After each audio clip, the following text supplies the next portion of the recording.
Hi, my name is Barry Sterling Mitchell. I produce the Sterling Net Point Power Rankings and the Bias Plus reports. What's the date? The 7th of Yep. September, 2023. It's a Thursday, and it's the opening day for the NFL. Benny, you ready? Yes, sir. What's going on out there? Mm-hmm. This is Ben Dickerson, your co-host. Let me just say real quick, had my last fantasy draft last night. It was a live draft, so we all met over the champion's house. The person that came in last place had to do the draft board, so he had to do all the work, putting the stickers on the board. We had food, we had drink, we had a good old time. It was great. Glad I got it done. Now I can concentrate on setting my lineups and getting ready for some real football. Now, I found out, I shouldn't say I found, but yes, it's true. I did find out. So people know I'm crazy about fantasy. They know I do fantasy baseball, basketball, I do all this. So people are like, dude, how many fantasy teams do you have? I'll be like, I got like 40 or 50. I never actually counted how many teams I actually have. So this time, I actually counted how many teams I had. Oh, I forgot something because okay, um, I have teams on NFL.com, ESPN, Yahoo, and CBS. So that's four entities. Okay, let me do my last math here because I forgot about something. 53. Okay, Now, this is just I the foot. actually This is just football, or is this this is all? just football. This is It's just just football. Okay. football right now as we speak. I may have had more or less in the past, but right now, today, I actually have 43, exactly 43 fantasy teams, and they all have different names, every single one of them. 43 Like unique names, eh? My Way or Olave. I'm sorry. I'm sorry. Stefan Diggs, the long ball. Oh my God, I'm sorry. really? Okay, that's enough of that. Enough of that. So anyway, But good wait, luck to those are everybody out there actual that names, plays though, fantasy. right? Yes, those are actual names of my Those are teams. actual Yeah. names. Yes. Okay. So good luck out there, fantasy owners. Well, let me, as a Madden guy, first of all, say that you fantasy people are absolutely crazy. We'll say that first and foremost. On the Madden side, Benny, uh, I play with my Niners, right? So I've been playing basically with Trey Lance up to this point. Now I'm Okay. forced to play with Purdy or Darnold. Oh, they took Trey away from you, right? you know, Yeah. and there's the third string guy. Oh, I forget who he is. I thought he was. I had like never heard of him, or at least I wasn't familiar with him. And then I looked up when I did when I did the backup quarterback information, right? Mm-hmm. And I looked, and I'm like, okay, uh, this guy's been around for like years and years. Hold on, here it is. Brandon Allen, you familiar with him? Absolutely. 6 seasons in the NFL. Yeah. Been with about three different teams at least. I think they got him rated on Madden like in the 50s. Like he's really low. He's down. He He's doesn't get down to play there, much, but he you has know. played. And Purdy and Darnold are both like in the low 70s, like Right. 71, 70. So neither I don't have any 80, 99 rated. I don't have no Patrick Mahomes type type passers. And it is interesting again when they do the attributes because it is what it is. And if you were a coach in the NFL and that was your player, it is what it is. You can't give him plays like he's Patrick Mahomes. You know what I Right. mean?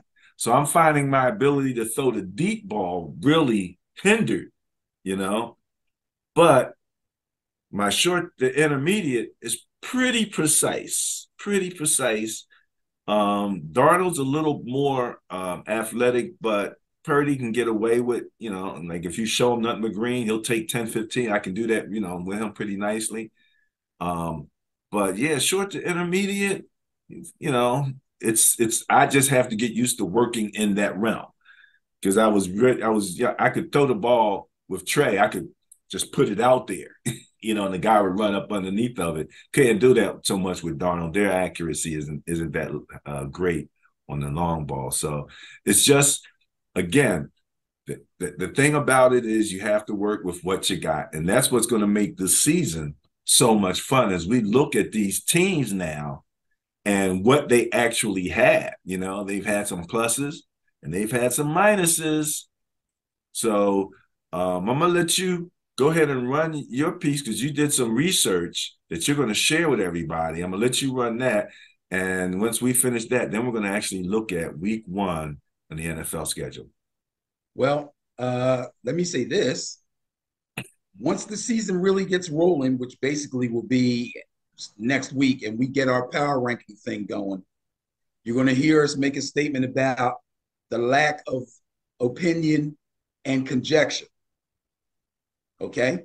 The only opinion and conjecture, or the most opinion and conjecture you will hear on the show, will probably come from me when we start deciding the matchups and who I think is going to win the games.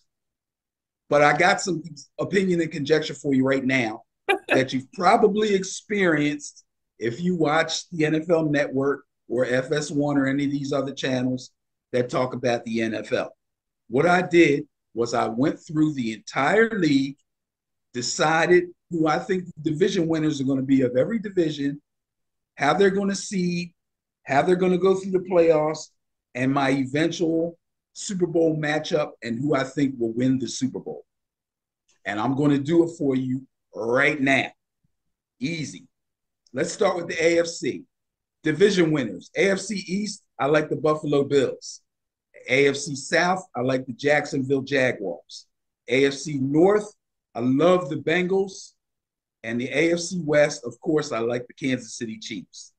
Shall I go? I'm going to go through both. NFC East, the Philadelphia Eagles. NFC South, the New Orleans Saints, new quarterback.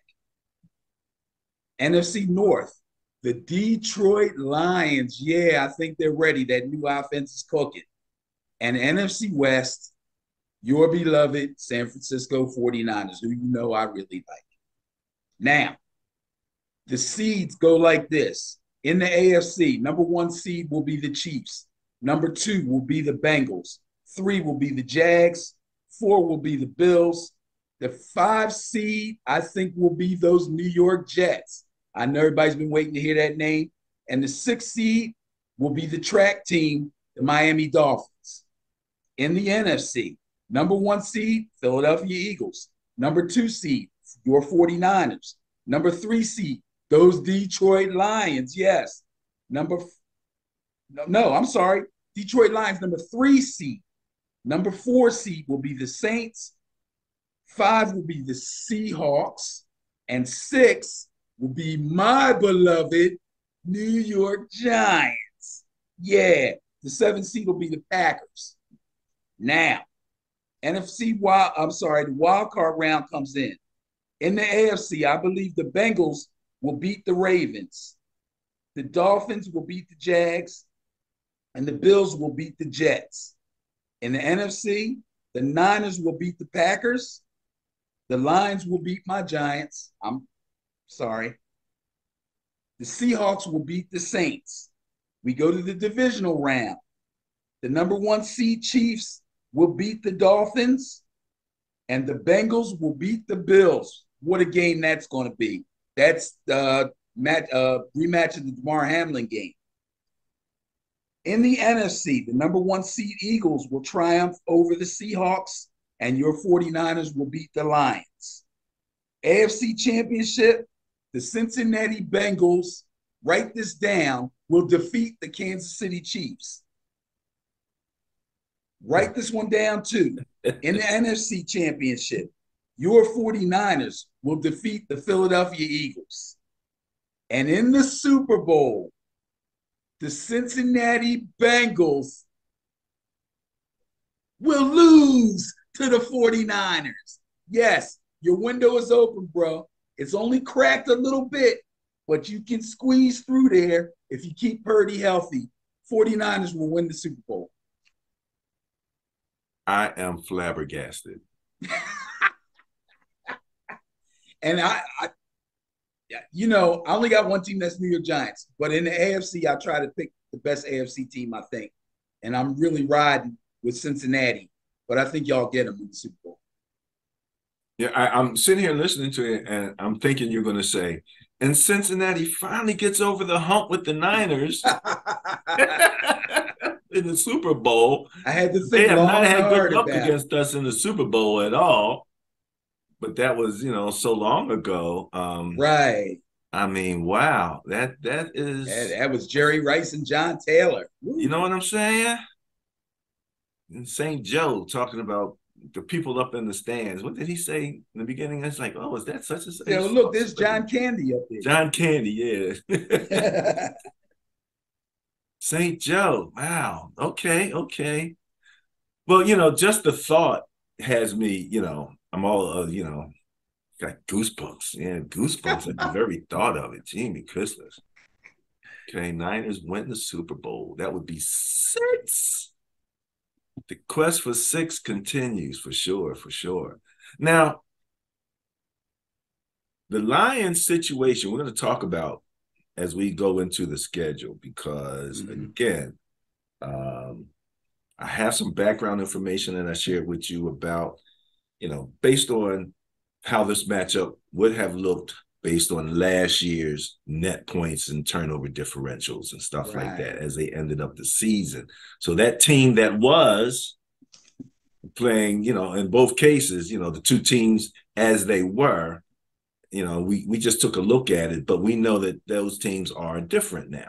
There's been additions, there's been losses in those teams. And when you talk about the Lions, for example, one of the outstanding features of the Lions last year was their ability to score, but their inability to stop anybody on defense. Their defense, they had one of those large, what we call ranking differentials, where their scoring was high in the rankings and their defense was really low in the rankings.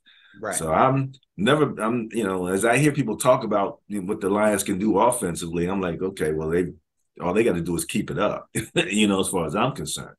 So, okay, you ready? You got another piece for us? No, I'm good. Let's go. That it? You ready to talk about the schedule? Yes, sir. Well, the first thing we're going to have to talk about is tonight's game, Benny, because it opens up the 2023-2024 schedule. And we don't have any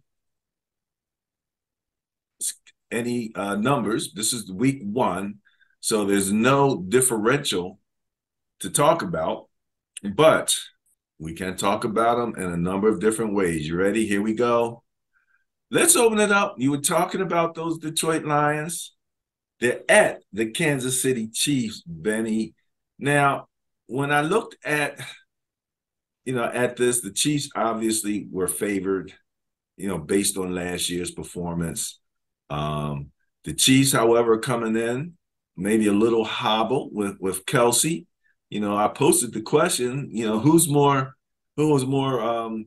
valuable to their quarterback, Kelsey to Mahomes or Gronk to Brady? Because, I used to say, Brady with Gronk was, that was his that kept him at the top of his game because he could throw to Gronk. Not everybody could do that.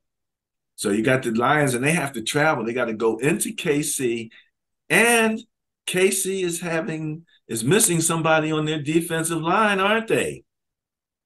Yeah, old Chris Jones is still holding out for another contract. We saw Mr. Bosa get his in the 11th hour, so he'll be ready to go this weekend. But I don't know about Chris Jones. I mean, we still got the rest of today for him to sign. Well, I'm wondering, did Bosa's numbers set any level of a standard for Chris Jones?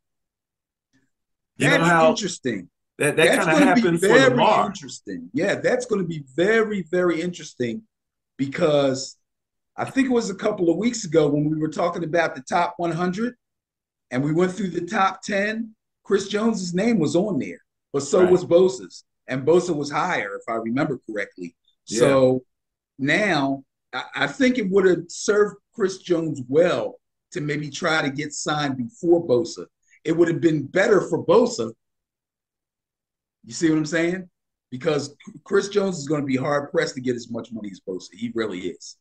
He Okay. really. They're going to say, "Dude, we love you," but that's freaking Bosa. You know what I mean? So he's Yeah. got a bit of a cap on what he can sign for. That's my opinion.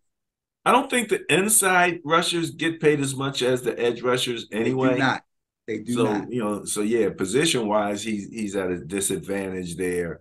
Unless Um, you're Aaron Donald. However, Benny, well, okay, that's true too. Um, how do you think that's going to impact tonight's game?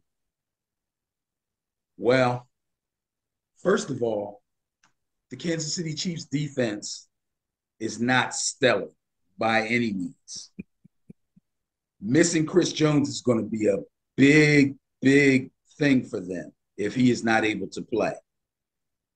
But I think what's even going to be bigger is the possibility of Travis Kelce not being able to go. Now, personally, I think he's going to try to tough it out. I really do. We already seen a little flim flam going on with this injury. First, it was a hyperextended knee, then it turned into a bone bruise. So, what it sounds like, in order for both of those things to be possible, would be he would have had to bang knees with somebody, which of course is quite possible that it happened in practice. He banged knees with somebody, which caused the bone bruise, and the person he banged into pushed his knee back, which would have caused him to suffer the hyperextension. So I'm not saying nobody's lying. I'm just saying we don't exactly know what's going on here. Supposedly they're going to run him through some tests or a little workout this morning before they determine whether he'll be considered active or not.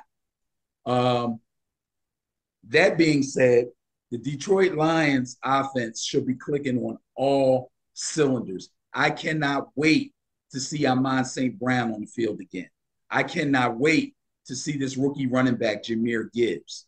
And I cannot wait to see the number 2 punch behind the 1-2 punch of running back of David Montgomery, who basically carried the running game for the Chicago Bears last week.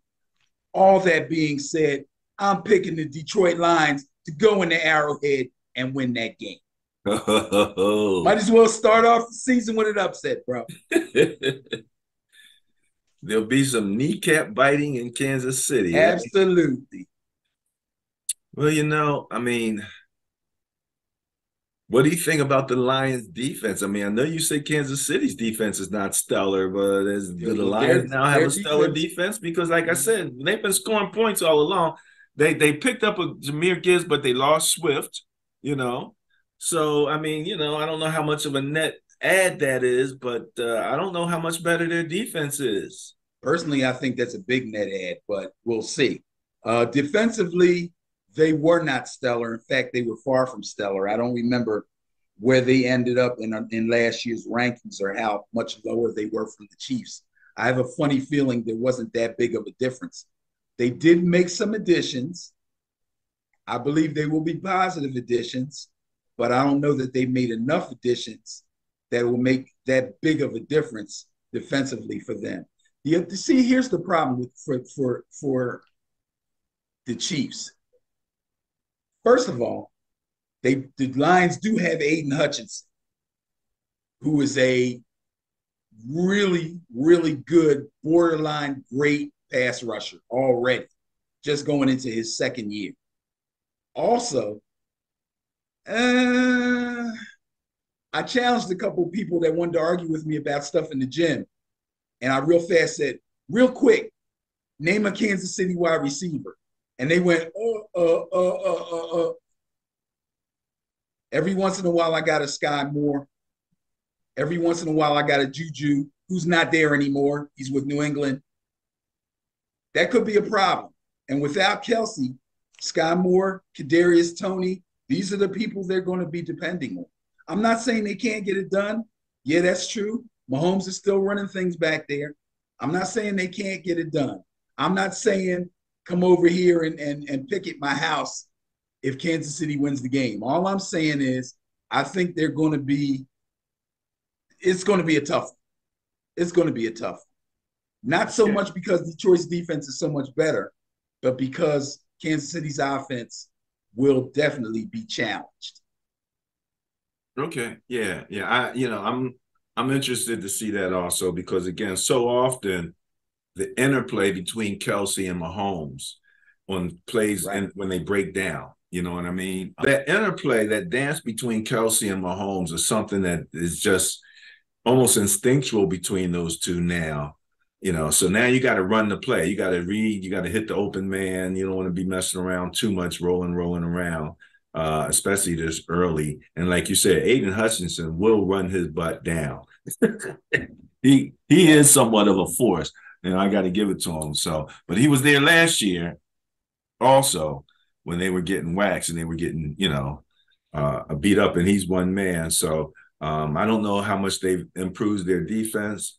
So you like the Lions, and we will leave it at that. Let's go on, Benny. How about the Panthers at the Falcons? Mm. And again, Interesting matchup. I'm listening to you so much because I have not picked an intriguing game of the week yet. Okay. So I'm still sort of looking at one. Now, first of all, Bryce, what's Bryce's last name? Bryce Young. Bryce Young. Yeah. When I looked at the quarterbacks, he is like the smallest quarterback in the league. The smallest, I think he's like 5'10", 180. Yeah, So he's a small guy. he's a small guy. And what we saw with Tua was that those defensive linemen, they're so strong that when they get their hands on you and they do that spin slam thing that they do, I think they call it the shark twirl or something, but that's what they were doing with Tua. They were spinning and slamming his butt down on the ground, and he didn't know how to fall. So his supposedly, we know about the jiu-jitsu. We talked about that a while back. Bryce, however, makes very quick decisions. He gets rid of the ball. He's a nifty little guy, and it's just saying he's smarter than the average rookie. So, that's what he's going to have to depend on to survive. Ben, down there in Falcon land, I believe that they're going wild. Going wild? On our Facebook page, the Falcons have Cordero Patterson, right? Yes. On their depth chart, they have established a new position. You heard it? Yeah, now I know what you mean by wild. So now they've gone beyond the guard, wide receiver, running back. They now have a position called Joker, and that's where they have Cordero Patterson at. So I love it. So what do you like here with the Panthers versus the Falcons? Well, first of all, I like the explanation the coach gave. I don't remember everything he said, but the thing about the Joker is he didn't want to name Cordero Patterson as the third string running back. He thought that would be a little disrespectful to Cordero after the numbers that he's put up over the last couple of seasons and his part in helping the Falcons be a very highly ranked rushing team in the NFL. So I respect that. Not to mention that the guy's also a kick returner. The guy can also line up at wide receiver. So yeah, okay. Let's call him the Joker. I love it. But we're looking at a second-year quarterback in Desmond Ridder, who's only got about 4 or 5 starts under his belt, and a brand spanking new, although very highly drafted, rookie quarterback for the Panthers in Bryce Young.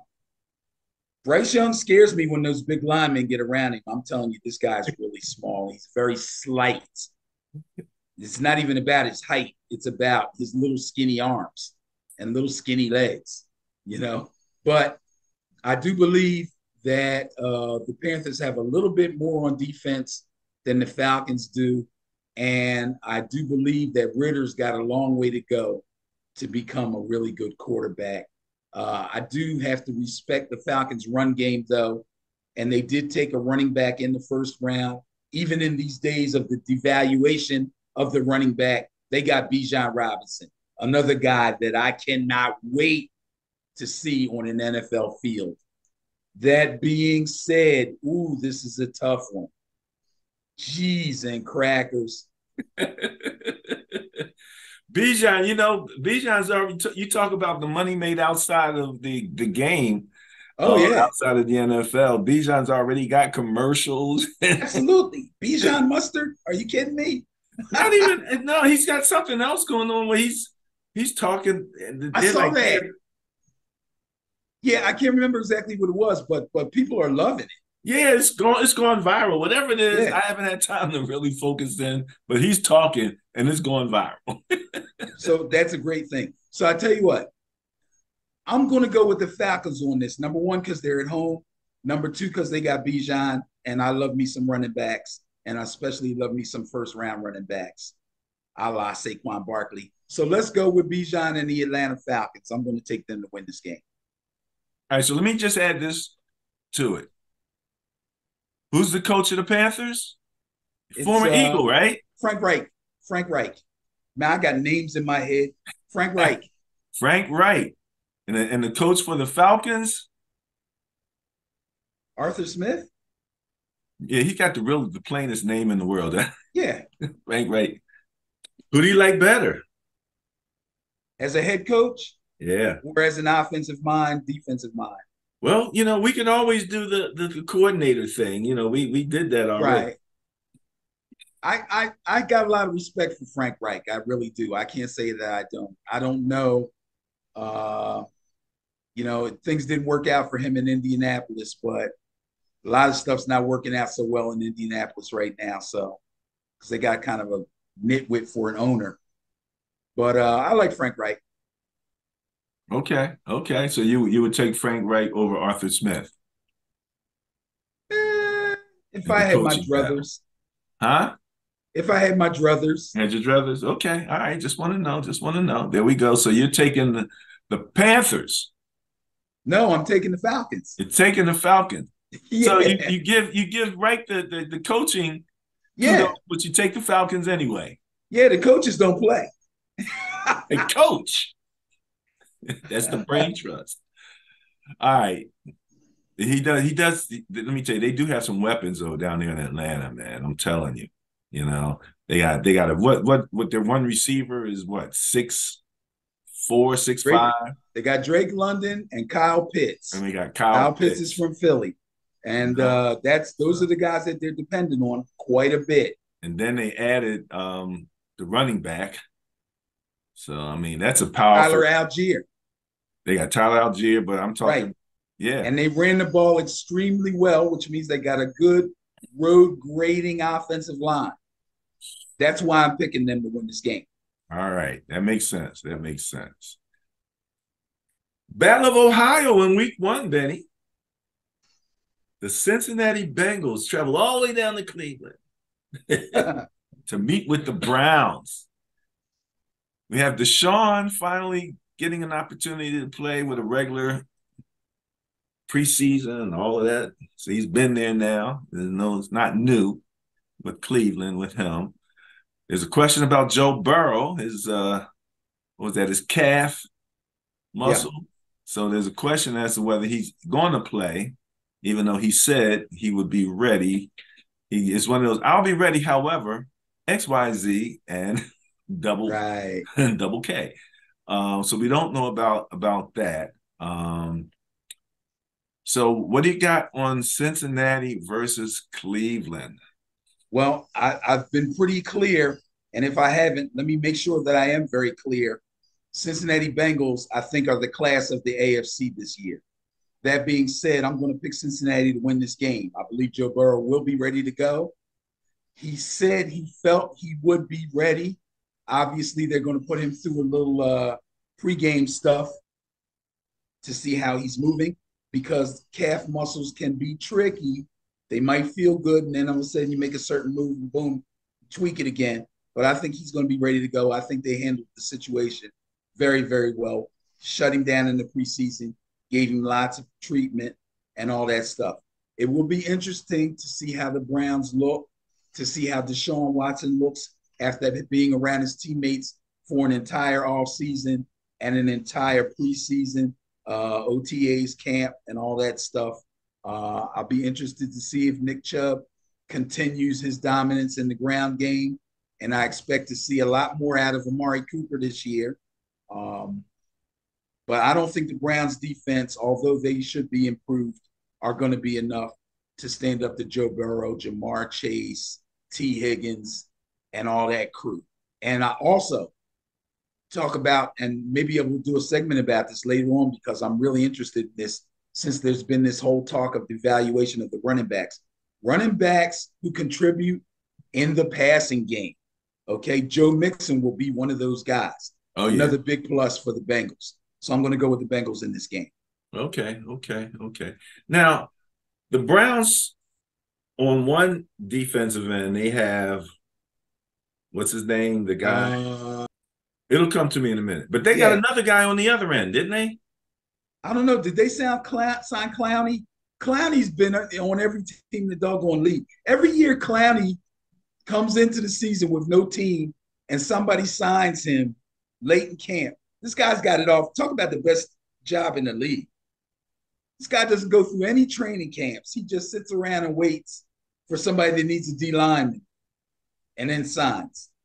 I read about Clowney's, and I forget who had said it, but they said he's not a great defensive end, but he's a great athlete. Yeah. And so basically that's why he keeps getting these opportunities. He's just so athletic. But like you say, oh no, he's on the Ravens. He's athletic for like 2.5 games, and then he's hurt. Then he gets hurt, yeah. Well, he's hurt with the Ravens now. Okay. I got to get these personnel together here because I'm telling you, so many changes now. But okay, you're going with the Bengals against the Browns, and you like the Bengals. Yes. Okay. Speaking of different connections, Jacksonville Jaguars at Indianapolis Colts. Now, you have the Jaguars going deep into the playoffs, right? Yeah, pretty deep. The Colts got a rookie quarterback, a crazy owner, and Myles Garrett. Myles Garrett, yes, for the Browns. Right. Yeah, and hey, look, what can I tell you? It's early in the morning as far as I'm concerned. Yeah. Even though it's actually late. But yeah, so we got the Jaguars at the Colts. We have a rookie quarterback, Anthony Richardson, who just for the Colts, did his coach just compare him to Cam Newton or somebody like that? I think he did. That's Cam not Newton. A terrible comparison, although I believe Richardson's faster than Cam was. But yeah, the 40 time was definitely better than Cam's 40 time. Size-wise, though, they're pretty comparable. About the same. Okay. Yeah, he's a big kid. Probably the biggest thing that I thought about was just the experience factor of Cam college career versus Anthony Richardson's college career. Oh, big difference. Even I know that. Even I know that. So that was probably the biggest difference. And pass as a passer, I'm not sure. We'll have to see. If he's as good a passer, at least as good as Cam. He better be at least as good as Cam because Cam was not considered the greatest passer in the world, even though he's had some great passes. He's done some great things there. So we got the Jacksonville Jaguars coming up from Jacksonville to Indianapolis. I don't know where it's hotter at right now, Florida or Indiana. But this whole heat thing is just crazy right now across the United States. So who you got on this one? Okay. First of all, talking about guys I can't wait to see, man. I'm telling you, this early season, I'm going to be dialed in because almost every team has a player that I cannot wait to witness. A lot of rookies and a lot of second-year dudes that are getting big opportunities. Anthony Richardson will be one of the guys I'll be looking to see. It's a shame we won't get to see Jonathan Taylor, who's on the pup list. That's a whole story unto itself.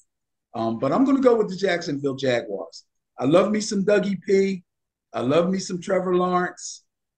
Travis Etienne, second year off of his ACL. And they got a rookie backup at a running back position, Tyler Bigsby, I believe his name is.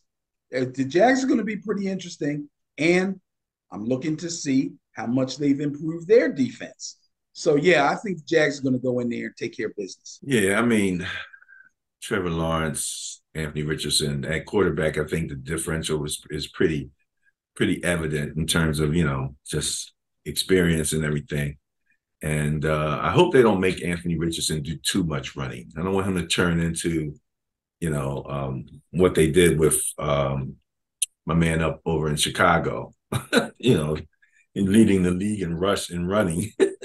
You know what I mean? Yeah, Fields. So, Although I must admit, he was pretty impressive. He is impressive as a runner. You know what I mean? But you can't go your whole career like that. What's that old saying? The saying we quote. I know a lot of good great young running quarterbacks. Young running backs, but not a lot of great old ones. So, I didn't even make that one up. Somebody much wiser than me saw that. All right. Buccaneers, Tampa Bay at Minnesota Vikings. Two quarterbacks that I think go ahead, say it. They get a ample amount of disrespect, I believe. Baker, one deservedly so, and one not so deservedly so.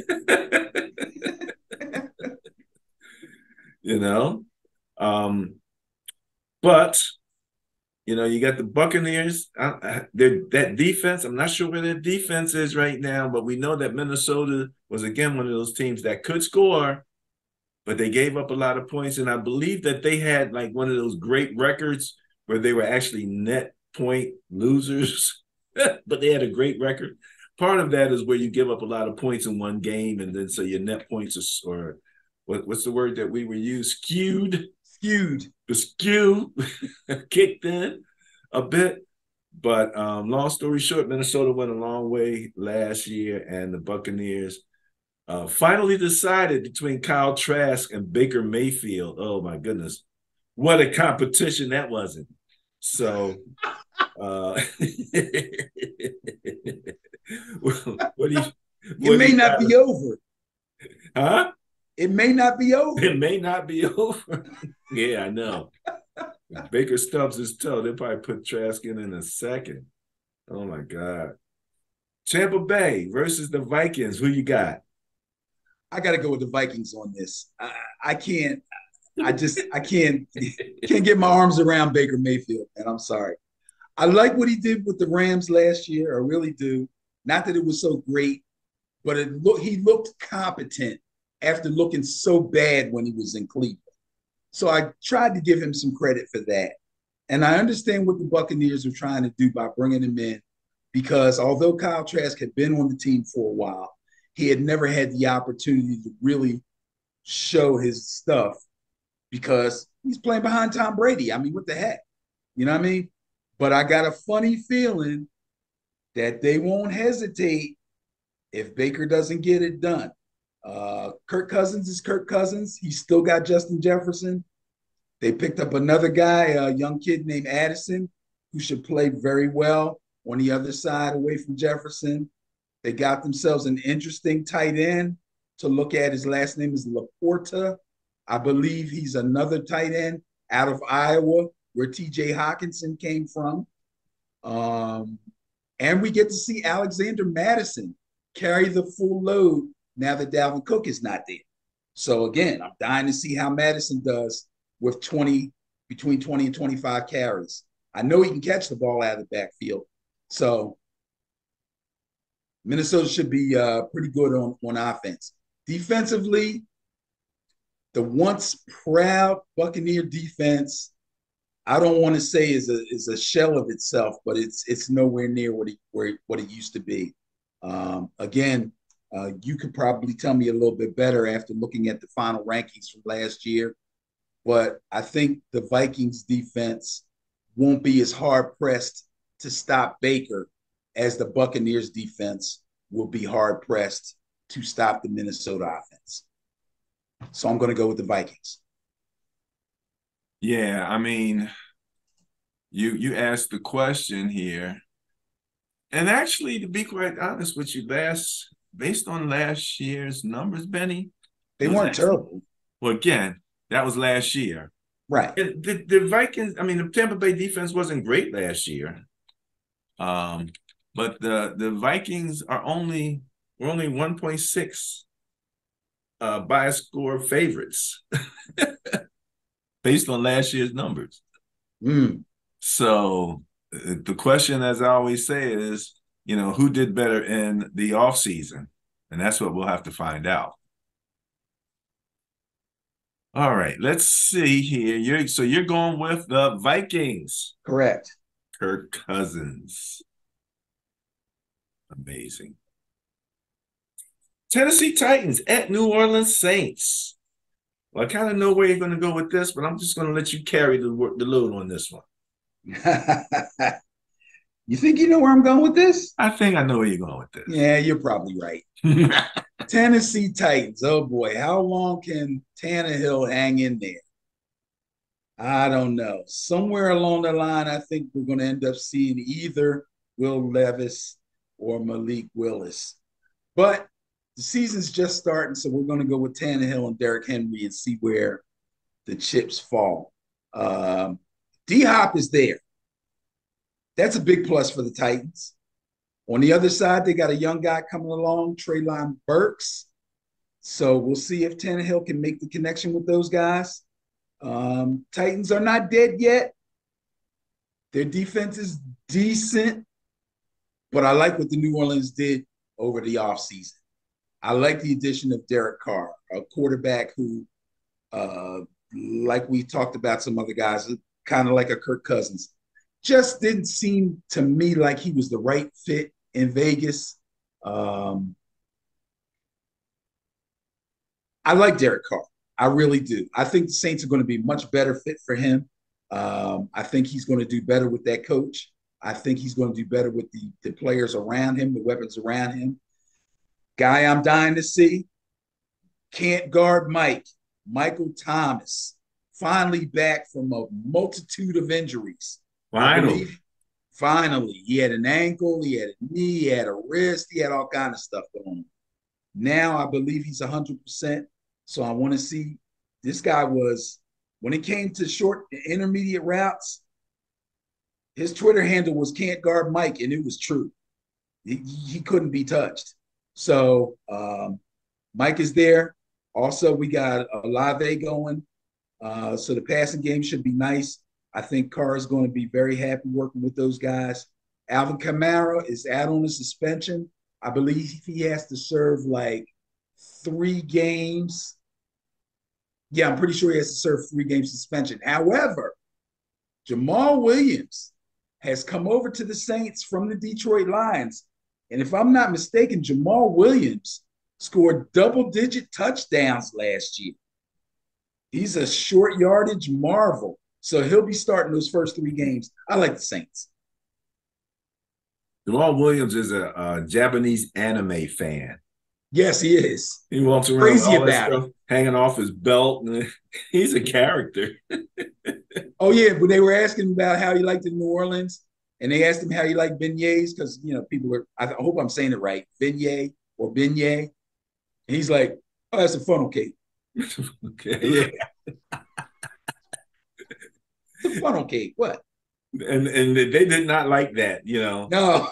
They did not like that, not at all, not at all. But he's hilarious, and you're right. He's a powerful runner, Yes. Also, so he's going to continue to bring that with him. So you like the Saints over the Titans? Yep. I can understand it. I can understand it as the song goes. Okay. Ooh. Okay. Intriguing game candidate. Yeah, I never do my team. You know that. I know. for me, San though. Francisco 49ers at the Pittsburgh Steelers. Ben, this is a 1 o'clock game, I believe. And they Okay. travel from the West Coast to the East Coast, I believe. Uh-oh. Yeah, you tell me. And Uh-oh. the Steelers look great in the preseason. My Niners look pretty good, but like I said, the Niners have to play within themselves. They can't be somebody Yeah. they're not. We're still finding out who the Steelers are. With Kenny the fake slide guy, Wicked Wicked Pickens. Pickett. He's got a Pickens to throw to. He's got a tight end who in my Madden game was a pain in the butt. He was constantly getting open. Yeah, Oof. yeah. And their running back is pretty good. Yeah. Wow. This is Yeah. a tough one. This So, I is mean, a we got tough. our defense. Now, I'm going to tell you, I'll be quite honest with you. First of all, my offensive line in Madden, other than our left defensive tackle, who's rated a 99, right? Everybody else is in the low 70s. We don't really have a dominating offensive line according to the ratings. Yeah, our offensive line is not highly rated. And our Mm, cornerbacks, save for one or two, are also not highly rated, but they play well as a team. We yes. have an amazing middle linebacker. Our rush is better, and now especially after we stole that inside rush guy from the Eagles. Jason Hargrave. Hargrave. Yeah, yeah. So the front seven, especially I'll say the front six can be really tough. So, but then again, on the Steelers side, you got a defensive end, who's mashing people. A little tough to run to that side. I know. TJ. Yeah. So I'll let you throw it out there, but this uh, this is close, man. This is I'm not I feeling feel great your about this trip. trepidation, sir. I Huh? feel your trepidation, and I understand. Believe me, I do understand. I love me some 49ers, but I tell you what, it's the first game of the regular season. They got to make the travel from the West Coast to the East Coast and play the early game, which a lot of people don't believe in that, but I do. Also, Mr. Purdy has not gotten the number of reps under his belt that you would like your number one quarterback to have. And Pittsburgh Steelers, like you said, have looked pretty good in the preseason. Mr. Pickett's throwing the ball well. Pickens is catching the ball well. Deontay Johnson is about to take another step up. Najee Harris is 100%, and he's got a backup behind him that showed he can get the job done. Jalen Warren is his backup. That looks like it might evolve into a nice 1-2 punch. Also, the Pittsburgh Steelers defense looks young and frisky. I'm going to go out on a limb on this one. I don't want to do it, but I'm going to do it. And I'm going to pick the Steelers to win this game at home, much to the delight of the Pittsburgh Steelers fans. Ah, yeah, yeah. It was just a bit much in terms of all the quarterback drama, going into this. And like you said, whether or not Purdy has gotten enough reps, that's going to be a question. Of course, Bosa probably will play. He didn't need much of a Oh, preseason, he's going to play. He's you definitely going know. to play. So, he'll be there. But I mean, let me see here. The last year the Steelers didn't score well. They were 26 in scoring out of 32, 308 points, and they were 10th out of 32 in terms of points against. So, defensively, they're going to be a challenge. And so that's kind of why I kind of can understand why you're saying that. But all I can say beyond that is go Niners. Niners, get them. Houston I, Texans at the Baltimore Ravens. First off, let me give kudos. I saw it posted on social media, and you got to give kudos to the Baltimore Ravens. I think they're the first team in history to have a completely black quarterback room. Oh, okay. Yeah, I think Yeah. first team in history to do that. You got the Texans with my former defensive coordinator, now head coach, down there putting it all together. He's got a rookie quarterback, C.J. Stroud, coming out of Ohio State, who's I think maybe has sent one great quarterback to the NFL, and that's about it. So we have to see. You know, I like C.J. I thought I would have probably taken him as opposed to Bryce Young first if I had my druthers. I However, agree. again, you know, these guys, you know, they're throwing to the best of the best in terms of their receiver within a team that's better than most of the teams that they're playing. So then he goes to one of the worst teams in the league. And so now he's got to adjust to that with a new head coach and a lot of new coordinators and everything. The Baltimore Ravens, however, bring back Lamar Jackson. He's happy as a lark in Willow Grove Park with the contract he just got when he gave his mother like $8 million. Here, Mom, here's Wow. your agent's fee. Not exactly the 3%, but here you go. Take Yeah, I don't think she's complaining. Yeah, she's like, hey, what's the hell? You know, so they're happy. And they have a new offensive coordinator who's supposed to help with the passing game. Yes. Lamar's looking to become a 6,000-yard passer. So we did Those are like his words, that. right? I believe so. It's pretty close to it. Lofty goals. Lofty goals, you know. So, if again, we all know as that ultimate weapon, kind of like Mike Vick was, if he develops a serious passing attack, you know, and with his legs as a backup plan, he could be hard to stop. That could be a tough team to deal with. So, who do you have in this matchup? And they're Okay, in so Baltimore, much less. yes, the game is in Baltimore. By the way, Baltimore sports fans don't usually have a whole heck of a lot to rave about. They certainly haven't had a lot to rave about since probably the Ray Lewis, Ed Reed days. But right now, the stinking Baltimore Orioles are rocking baseball right now. So the Baltimore fans are going bananas. So the Ravens are looking good. People are very interested in seeing, because we haven't really seen this new offense yet, and how Lamar adapts to it. He seems to be loving it. Every interview, like you said, he's happy as a lark at Willow Grove Park. That's an old commercial, ain't it? He's Most people he probably don't know what the heck is a Willow Grove I Park. know people Unless you're from the Philly area, it was the amusement park to go to when we were young. right where the mall is now. Where the mall is now, where they used to have the what was it, the mouse? What was that thing called? They had the mouse and they had the Thunderbolt. Yeah, where the mouse was the one where you ride around in rickety tracks and be leaning. See, like it was It gonna was fall it was off falling apart. It was real scary. But anyway, yeah, it's going to be very interesting to see this Ravens offense. I'm going to be looking to see how many passing attempts Lamar has.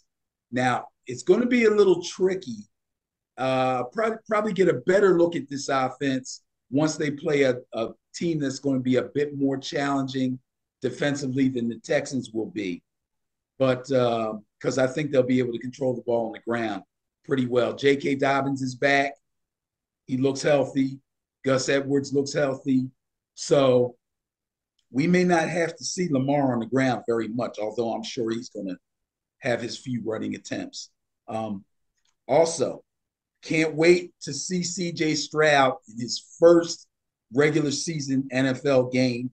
He looked pretty impressive in the preseason, if you ask me. I like the way he looked. I think we were both correct when we leaned toward him over Bryce Young as being the number one pick when we did our draft video back those couple of months ago, or whenever the heck the draft was. Seems like it was forever ago. But anyway, I like C.J. Stroud. I think he's going to be a quality NFL quarterback. I don't know if he's going to be able to carry this offense, but I believe the Texans, this will be their first year starting to track upward because of CJ Stroud. That being said, got to go with the Ravens on this one. Yeah, I expect the Ravens to be able to take care of this thing week one. And again, let me remind everyone, we do call the first, 4 games of the regular season, the second preseason. Right. So, some of these teams played their quarterbacks, the starters, a lot. Some didn't. And when we say a lot, we're talking about like a full quarter or a full half. Yeah, what I mean? Which ain't really a lot. Ain't really a lot. So either way, no one's gotten a lot of runs. So there will be some coordinating going on in its first few games here. Oh my goodness. Speaking of coordinating, the Arizona Cardinals at the Washington Commanders. It's funny. Our friend Mark Coles. I'm gonna give a shout out to Mark Coles, and his podcast. He said it looks as if the Cardinals basically are tanking right off the bat. Let's come out and tank. Let's get a quarterback who's never played a snap and start him in game one with us. Let's cut Colt McCoy, who's been here all last year and backed up Kyler Murray, put him on the practice squad. Classic tank move.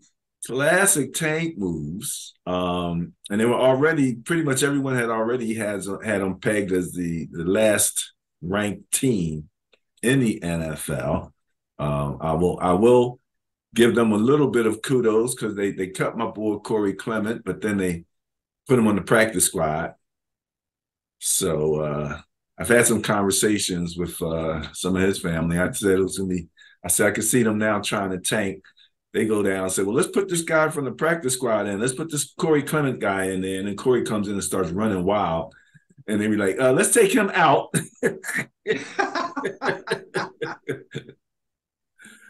But, I love to see that happen. It's a shame because Connor is a quality running back. And I don't know what his fate is going to be, on a team that's tanking. We're going to have to come up with a nice way of saying tanking for Caleb or tanking for Shador. I don't know yet, but that's another story.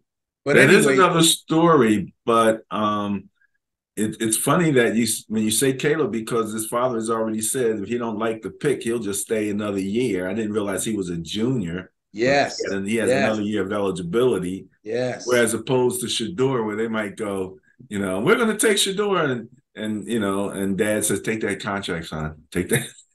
Go get that contract. Hey. First quarterback pick. We'll be interesting. The rest of it later.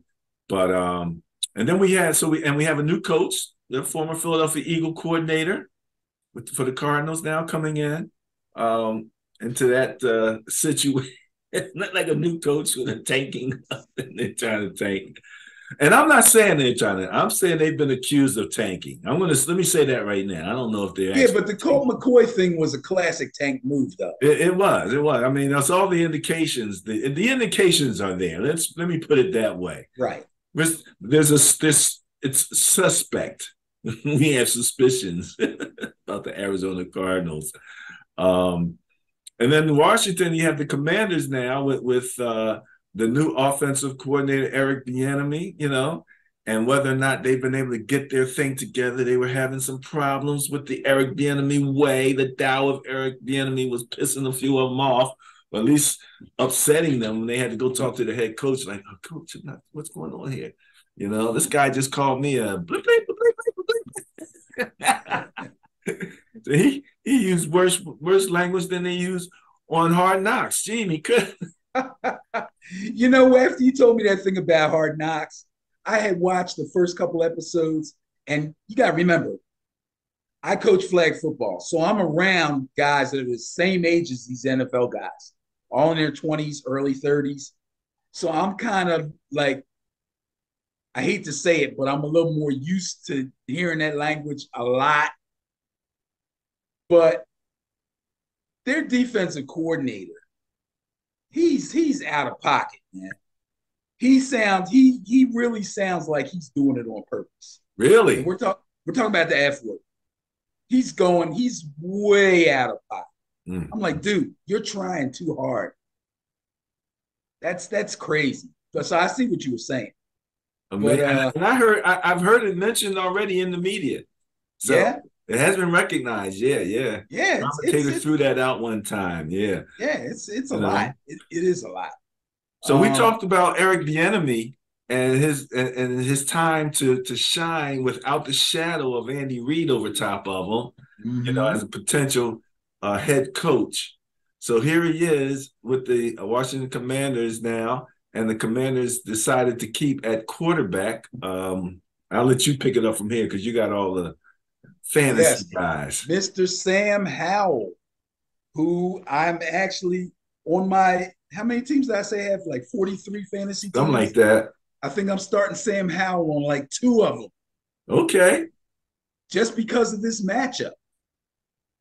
Because that's important. Matchups are very important when you decide who you're starting in fantasy. And this looks like a juicy matchup for Sam Howell. It also looks like a very juicy matchup for the Commanders. They're at home. They got a new offensive coordinator. After the original talk about the way that he was communicating with some of his players, that has now died down to less than a whisper. I haven't heard another peep out of him about that. I think everything's going on just fine there with that offense. It'll be very interesting to see what he does with the players there, because the players on that offense are basically the same players. But now we got a different guy running the show. So it'll be interesting to see how more efficient this offense has become. On the other side of the coin, the Arizona Cardinals got a lot of bad karma, man. A lot of bad That's an karma. interesting way to put it. Yeah, the whole Kyler Murray thing last year, from the instead of looking at film, he's gaming, and then the injuries, and then he takes them off his social media, then he's injured, then he might play this year. Now the tank thing, and they get rid of Colt McCoy, and now they're saying Kyler Murray probably won't play at all this season. And now the starting quarterback may be Joshua Dobbs. Not that I don't like Joshua Dobbs, but my goodness, you're going to bring a backup from the Cleveland Browns over to be your starting quarterback? I don't know. And on top of all that, for you Eagle fans out there, we got the head coach, Mr. Gannon, who was the defensive coordinator for the Eagles, who a lot of people are looking at side-eyed because during Super Bowl week, this guy's out kissing up to the Cardinals to get that head coach job instead of worrying about his team in the Super Bowl. So that's a lot of bad karma going on with the Cardinals, man. I'm going to take the Commanders in this one without a second thought. Out a second thought, eh? Yeah. All right, well, I won't give you any second thoughts on this one. Classic matchup. Green Bay Packers going into Chicago to visit the Bears. We talked about Fields running this year's season. He wants to throw that ball like Lamar, or like we're expecting Lamar to do. He wants to, improve his passing numbers and get more in balance.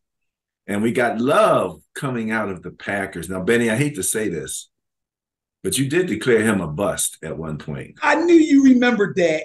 Oh, I knew you would remember that. Oh, and Trey, Trey also. Yeah, well, I'm sticking with Trey. The Cowboys is the worst place for him to go.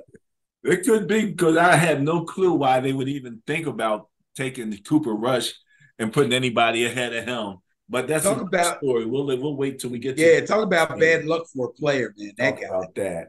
But we got the Packers. We got some really good players with the Packers. I mean, I don't think he has Christian this week, though. I think he's hurt. Oh, I'm going to have to double check that. Got him on a couple fantasy teams. Uh-oh. Going to have to look at that before they play. I'll double check Watson. Christian Watson, after having a pretty dubious start to his career, with Aaron Rodgers, turned himself into quite a playmaker. So I think Jordan Love and Christian Watson are going to be a really great combination for the next bunch of years coming up. Got to give Jordan Love credit. I called this guy a bust. I shouldn't have done it. It's just he really didn't show me much in the preseason games. But again, just like Kyle Trask, when you're playing behind a superstar quarterback, a sure Hall of Famer like Aaron Rodgers is, you just aren't going to have the ability to show anything. You're never going to get in a regular season game. And, just like Brady, Aaron Rodgers hardly ever got hurt. So we never got a good look at Jordan Love. But this preseason, Jordan Love impressed me a bit. I think he's going to be okay. Green Bay seems to love him. The fans love him. The coaching staff loves him. Mike LaFleur, I'm sure, loves him because he ain't Aaron Rodgers. Not that he didn't love Aaron Rodgers as a player, but Jordan Love's not going to give him no Aaron Rodgers flack, okay? Right. He's going to get his plays called, and he's going to get his plays run. So I must say this, though. This is a big rivalry. The fans they probably don't call it Soldier Field anymore, but I'm still calling it Soldier Field. In Chicago, those fans are going to be going bananas because they hate the Green Bay Packers. They especially hated him when Rodgers was there, but now that he's gone, doesn't change a thing. They want to beat the Green Bay Packers in the worst way. And this may be an early opportunity. Fields is going to have to prove that he can throw the ball with efficiency, though. And I know that the coaching staff has been working on that, just like they have been in Baltimore, trying to get more of a passing game going.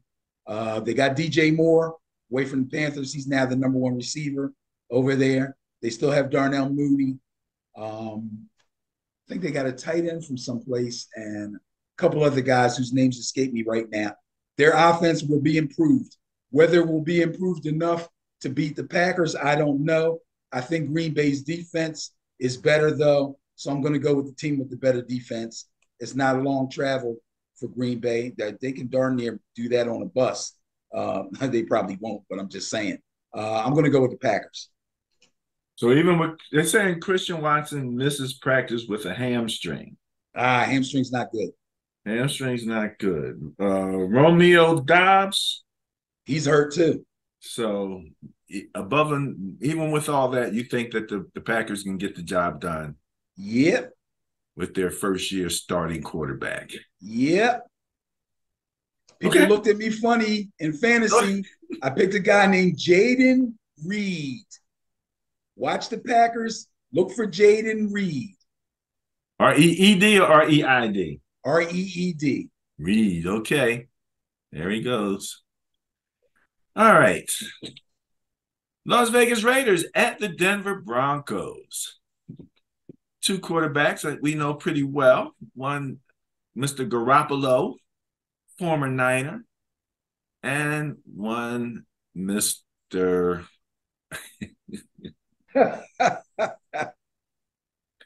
Danger Russ. The funny thing about Russell Wilson and the things that the coach is saying about him. Did you hear the one about where he told him to stop trying to kiss babies, not a politician? Yeah. One of them commentators said, if you were going to say that to Russ, why did you have to tell us? You didn't have to tell us that you said that to him. Yeah. You know? Yeah. So I'm wondering, just in the back of my mind, how much being a commentator has impacted Sean Payton. That's a very interesting statement. I didn't think of it that way, but you're absolutely right. You're absolutely right. He came right in early on and said that office that Russ had up on the same floor with the administrators, that was going to go. He's like, yeah, forget about that office. We're shutting that down. What did he say? Something it's over. The circus is over, or something like that. Oh, he's made a lot of crazy statements. He's made some statements. Not to mention the stuff he talked about the Jets and all. So yeah, man, this is going to be a tough. Oh, and let's not forget, just for mentioning's sake, what he said about the previous coaches. Yeah, that's what I'm talking about. Yeah, okay. That was crazy. Sean Payton going wild. And then, Sean Payton going wild. But I tell you what, until he shows me different, I still respect Sean Payton as a head coach. And I believe until he shows me different, that he can turn this thing around. So yeah, I'm going with Denver in this game. you're going with Denver? I'm going with Denver in this game. They're going to be home. The fans are still behind them. It's mile high. And the Raiders offense, I mean, I got to give him respect. Josh Jacobs is back, signed, got his money. It's not as much money as he wanted, but he's back. Led the league in rushing last year. They still got Devontae Adams, arguably one of the best receivers still in the league today, and Jimmy Garoppolo, if he's 100% healthy, which I don't think he'll ever be, but if he's at least 97% healthy, he'll be all right. So they're going to be dangerous. They're going to be dangerous, but the Broncos got dangerous. I'm going with the Broncos. Okay. I think there's some head issues that have to be addressed with the Broncos. Yeah. And to be quite honest, it's funny. The Raiders, their backup quarterback was so impressive during the preseason. Oh, yeah. He was killing. I started wondering if he was going to compete for the starting position. So Garoppolo can go down if he wants, but he better watch out because that backup there, and his name's escaping me, in Las Vegas, showed a lot during the preseason. You know, Yeah. he was efficient. He was scoring. He knew what he was doing. He didn't seem to have any, it's not like they were feeding him, easy plays or just keeping him in the basics. I mean, he just did everything fundamentally well. So, and he might have been playing against backups to some degree, but he was firing their butt up like a vet would. Sometimes you bring the vets in the preseason, and he fires the little rookies up, and then he take them out the game. So they didn't have to play Garoppolo a lot in the preseason. I don't know if that's going to impact Garoppolo's ability to connect with his team. He might take some a little bit to get coordinated. Also, we'll see. Yeah. However, I got questions about the Broncos coming into this first game, Benny. So I Yeah, don't you know. have to. This might have to be an intriguing game where I have a bit of a disagreement, or let's say I'm just not quite 100% with you on the Yeah, I Broncos yet. mean, my take is not a strong one, but I got to pick somebody, so I'm going to pick them. You can be Uh, like my girl, Cynthia Freeland. There's a 90. What did it say? Broncos will win based on 60% of the simulations. oh God. That's what she does. So it's like, okay, well, you said they're going to win, but then you know, you you throw in the piece about the 60% of the simulations, which meant 40% they lost. Yeah, that's not great. So it's hard to pin her down and say she was absolutely right or absolutely wrong on anything because she just does 10,000 simulations and tells you what the numbers come out with. But I'll be quite honest, I think most of the time she's right. So I'm not going to argue too much with her. You're going with the Broncos over the Raiders. I got question marks about that. Let's see who's up next. Oh, my goodness. The Philadelphia Eagles. That's what Bill Cosby called Philadelphia way back in the day. At the New England Patriots, who finally have an offensive coordinator as an offensive coordinator. They actually did a little bit better last year offensively, Ben, when I looked at the numbers. I was like, oh, I didn't realize they did as good as they did numbers-wise, scoring-wise last year. I believe they were like number 10 in scoring or something like that. Yeah, they didn't stink. They didn't stink. No, they absolutely didn't. And so this year it's Mac Jones. I'm not going to call him mac and cheese. He is Mac Jones, Benny. He's going to come in and he's going to have to deal with that Philadelphia Eagles. And they got some beast on that defensive line now. They just went down to, where'd they go? Was it Georgia, Alabama? Georgia Bulldogs. And Georgia just bring up a bunch of Georgia Bulldogs and sick them on the Patriots and see what the Patriots can do. Jalen Hurts is healthy and he should be happy. We shall see. if he's going to, how much he's going to run. But I know what it was. The Eagles have 4 starting running backs. Oh my God. They didn't list. Did they do the thing like the other team and put or in between everybody's name? Or did And they how put they all did 4 it. names in the first string box? I believe that's what they probably did. They have all the That names. Let figures. me see here. Here we go. They got all 4 names in the first string box. Oh God. Kenneth Gainwell, Shaw Penny, Boston Scott, and DeAndre Swift, all in the number 1 position at running back. All right. Let me help you out. Okay. Eagle fans, if you're a true Eagles fan, you already know what the pecking order is going to be. And I'll tell you what I think it should be. And we can argue about it if you want to. I think Kenneth Gainwell is going to be the starting running back. Really? He's at least going to start the game. I think they'll come back with DeAndre Swift after that. Then you'll see Rashad Penny, and then you'll see Boston Scott in that order. So when you say in that order, do you think you're going to see all 4 of them in the starting game, the first game? It's possible you see all 4 of them in the game. Probably not this game because the Patriots defense is not going to be easy to play Patriots against. defense hasn't been easy in a while. Right. The Patriots defense has been pretty good, and I expect them to continue to be a threat. So, yeah, not in this game. Of course, Boston Scott will play when they play the Giants since they call him the Giant Killer. But anyway, they really want to see what they have in Rashad Penny. And I'm sure that they have in mind that Swift has had some injuries. So you don't want to give him the full load. Also, Swift is pretty good out of the backfield catching passes. These guys are all going to have their own little niche. And it's going to be up to the offensive coordinator, the new offensive coordinator, by the way. He was the old quarterback coach who's now running the offense. It's going to be up to him to sort this out week by week and make sure that the proper guys are in the game at the proper times and are being used to their strengths. It's a good problem to have, if you want to call it a problem. It's a great problem to have, actually, when you got 4 guys that can be impactful in your offense in all different kinds of ways. But yeah, no matter how good New England's defense is, and they're going to be home, and it's going to be a challenge, but I got to pick the Eagles to win this game. I'm wondering if they should go ahead and put Hurts in there with the rest of the running backs also. The true starting running back. The thing about him is that he'll have more touchdowns than most of them just from getting pushed into the end zone.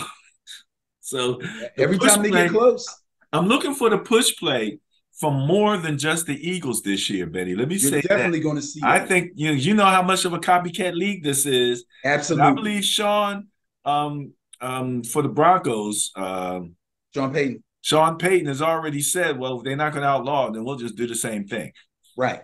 So they'll be pushing Russ into the end zone like they're pushing Hurts.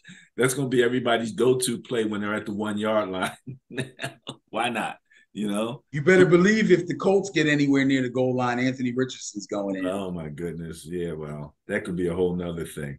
But Benny, let me just list this because this is a list of names. This is the starting defense for the Eagles, right? Brandon Graham, Fletcher Cox, Jordan Davis, Josh Sweat, Hassan Reddick, N'Kobe Dean, Zach Cunningham, Christian Ellis, James Bradbury, Darius Slay, Avante Maddox, Terrell Edmonds, Justin Evans, and Reed Blankenship. Okay. Interesting group, especially along that defensive line.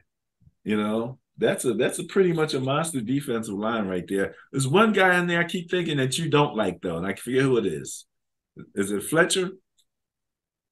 Oh, well, I mean, I'm not going to say I don't like him. I think they made a mistake in not trading him when they had a chance They could have got a boatload of picks for him and been even better. But you know what? I understand loyalty and all that. I get it. And it's not like his game went down that much.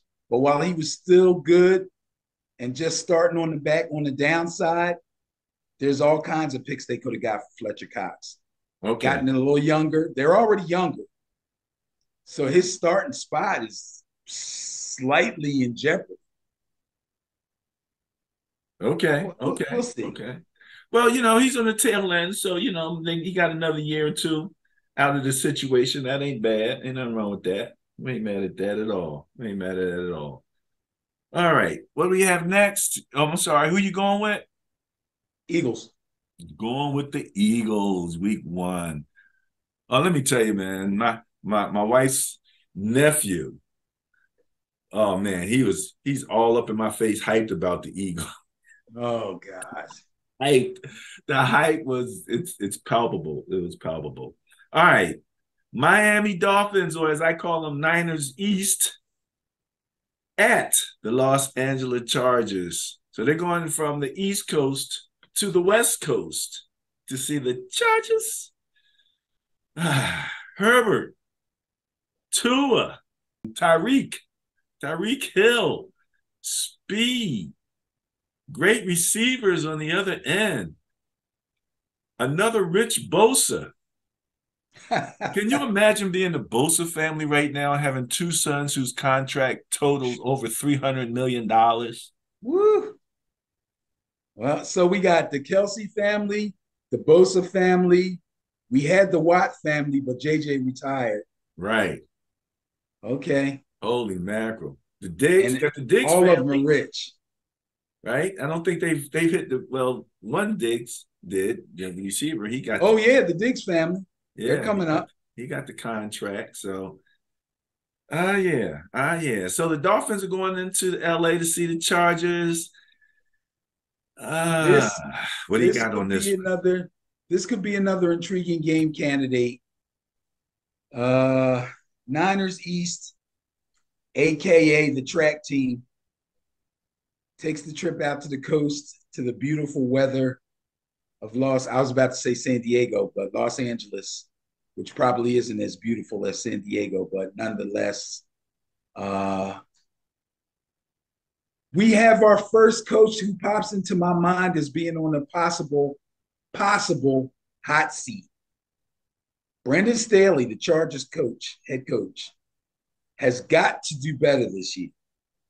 He's got to do better. This guy's an analytics fanatic, and it's taken over his life. It seems like he's got to reel himself back in and stop messing up this offense. If I'm not mistaken, he's supposed to be a defensive head coach, but he's coming up against another boy genius in Mr. McDaniel from the Dolphins, who's got pretty good chops on the offense and has a lot of speed. The whole thing about the Dolphins is they will go as Tua Tagovailoa goes. If they can keep him healthy and keep him upright, they're going to be a handful with Tyreek and Waddle and Mostert and all them other 4-3, 4-4 running backs they got. It's going to be really tough. It's going to be extremely tough. There we go. Yeah, this one's hard to call because the Chargers will be at home. Justin Herbert's got a lot to prove. This should be a good year for Eckler. It's a contract year for Eckler. And he was very outspoken about the situation with running backs. So he's got a lot to prove. Keenan Allen's finally 100%. Mike Williams looks like he's 100%. And I'll be very interested to see how much playing time and what he does with it with their new rookie receiver, Quentin Johnston. I think the Chargers have enough to match up, not speed-wise, but to match up with the Miami offense. The difference will be the defenses. And I believe the Dolphins defense is probably going to be ranked better, but I just got a feeling on this one. I think the Chargers are going to win this game. I'm going to take the Chargers in this game. I could be wrong on this one, but I just got a feeling. Well, I just read that Waddle may be limited. He's got an oblique. And again, big trip first week, and probably not helping the Dolphins out at all. Right. So we shall see. Let's hope for Tua's sake that Bosa doesn't get his hands on. Let's hope for Tua's sake. Division matchup in week 1, the Los Angeles Rams at the Seattle Seahawks. Rams coming off of a disappointing season following their Super Bowl year. Seattle has Geno Smith as the comeback player of the year, with one of those teams that showed some real surprise on the upside offensively, but couldn't handle it defensively. Another one of those teams with a wide ranking differential between their top offense and their bottom defense. But they brought some players in. They brought, what's his name, back from the Rams, right? The linebacker. He's back. Great player. And you know, but he's a little long in the tooth, but not too. He's still in, I think so. But again, it's a division, and you know, we always label these division matchups as weird, and the Rams have to go into Seattle. So, what do you got for this one? Oh, I'm going to tell you the truth. I'm not going to quibble over this one too much. I don't expect a whole heck of a lot out of the Rams this year. They may prove me wrong as the season goes on, but I think they're going to struggle this year. I like Seattle in this game. I'm not even going to get into it. Geno looked good. I don't see any reason why he won't come back and look good again. Picked up the rookie receiver from Ohio State, Smith and Jigba, to go along with Tyler Lockett and DK. And Kenny Walker looks like a very good running back. And they got a rookie running back coming in that's going to back him up, Zach Charbonnet. So, yeah, they're pretty stacked up on offense. Defense should be improved. I like the Seahawks, definitely. Okay, going with the Seahawks. I can see that for sure. All right, let me see. Where do we stand here, Benny, as the schedule? Because we're getting near the end. We're getting near the bottom. The last few games. Man, Seahawks. So that's that West Coast groove. That's a 4:25 game. That takes us into the 8:20 game. Sunday night.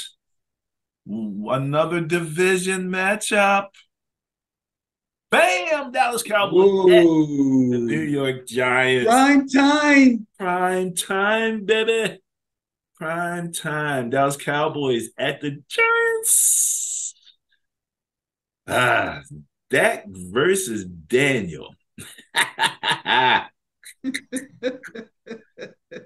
man Saquon is signed.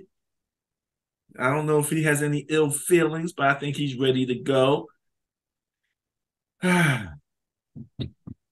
Parsons is ready. Parsons is ready to play 6 different positions if necessary. Yeah, he's going to want that Joker title. He's going to want that title till he finds out that it's not one of the higher paid titles. Well, you know, as a kid, he was a pretty big time running back. You had that video on. Yeah, he was a monster when he was a kid.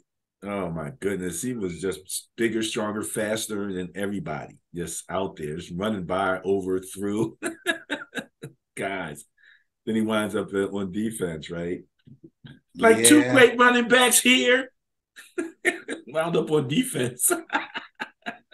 This is going to be an interesting game. I'm glad it's an early season game. I'm glad it's on prime time. Dak against Danny Dimes, interesting. Zeke is gone. I was about to say Zeke. No. It's been so many years. Zeke is gone. Tony Pollard is the new bell cow running back for the Dallas Cowboys. The question is, can he stand up to the burden of 20 plus carries? I'm not sure they're going to put that burden on him, but I'm sure they'll give him 20 plus touches. So still, he's going to get plenty of work. Saquon, forget the contract thing. He was chomping at the bit to get into the locker room and get into the preseason and camp with his teammates. He could not wait. In fact, I think when he decided to sign, he had his practice gear on probably when he signed. He's ready to roll. He's ready to roll. He signed and said, all right, I'm out. Grabbed his helmet and went right out to the practice field.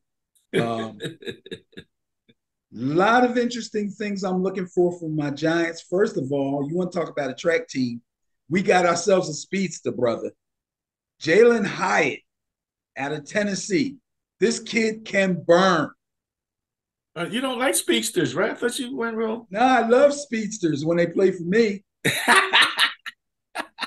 The good thing about this speedster is, and I'm going to say it, and hopefully I won't have to say it anymore.